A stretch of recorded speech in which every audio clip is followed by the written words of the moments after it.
Halo, ketemu lagi dengan saya. Saat ini saya ngajak ibu hamil trimester pertama simak video ini. Sebelum disimak, kalian tekan dulu tombol follow, kemudian simpan videonya agar nanti tidak lupa.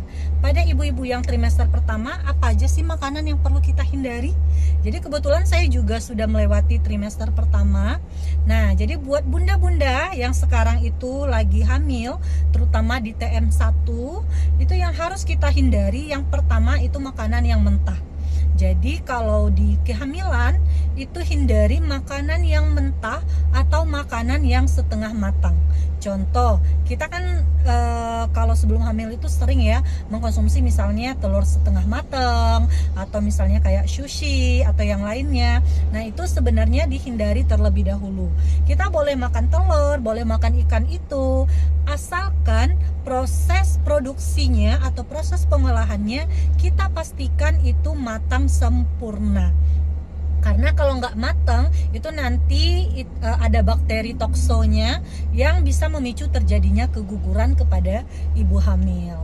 Nah, yang kedua yang perlu kita hindari pada trimester pertama khususnya itu adalah makanan yang tinggi merkuri.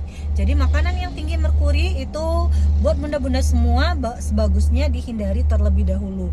Contohnya apa? Contoh makanan yang tinggi merkuri seperti ikan hiu. Jadi ikan hiu itu dia itu tinggi akan merkuri. Nah, makanya pada trimester pertama atau dalam kehamilan itu kita nggak boleh pakai kosmetik.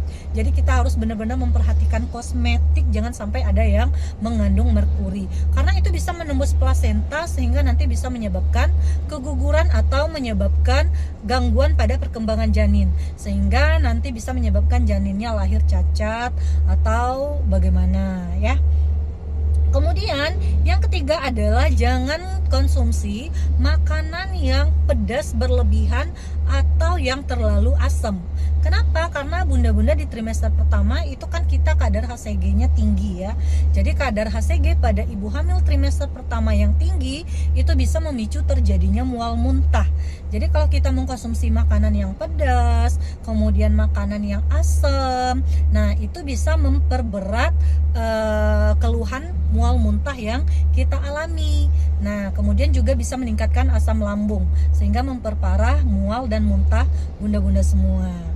Kemudian selanjutnya adalah makanan atau minuman yang mengandung kafein. Contoh, jadi buat bunda-bunda yang hobi ngopi ya, hobi ngopi saat sebelum hamil, untuk saat ini sebaiknya dikurangi atau di stop dulu. Kenapa? Karena itu mengandung kafein ya bunda-bunda ya. Jadi kalau kafein itu batas maksimalnya itu adalah 200 mg per hari. Nah, jadi kalau sudah di atas itu artinya kita sudah termasuk ke kategori mengkonsumsi berlebihan. Jadi kalau kafein itu bisa memicu terjadinya keguguran. Jadi apalagi trimester pertama itu kan resiko keguguran itu masih tinggi.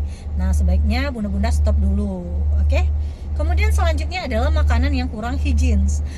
Atau misalnya bunda-bunda itu kan kita sering ya makan, misalnya apakah makan pecel di luar, pecel lele, pecel ayam, itu kan ada lalapannya seperti ada misalnya ada salada atau ada yang lain. Kalau bunda-bunda yakin itu memang udah dicuci dengan bersih, nah nggak apa-apa dikonsumsi. Tapi kalau di hati kita ada ragu, karena nggak kita yang mengolah kan, jadi kalau kita ada ragu, oh ini udah bersih atau belum ya, nah sebaiknya dihindari dulu. Karena makanan yang tidak higienis itu nanti bisa juga memicu terjadinya keguguran karena ada virus-virus tokso juga di sana ya bunda-bunda ya. Kemudian kita tidak boleh mengkonsumsi alkohol. Jadi saya yakin hanya sebagian kecil bunda-bunda yang mungkin pernah mengkonsumsi alkohol, tapi kalau sedang hamil sebaiknya di stop total ya bunda-bunda, karena itu bisa memicu terjadinya atau berdampak pada perkembangan janinnya. Oke, jangan lupa kalau ada pertanyaan tulis di kolom komentar, nanti akan kita bahas sama-sama.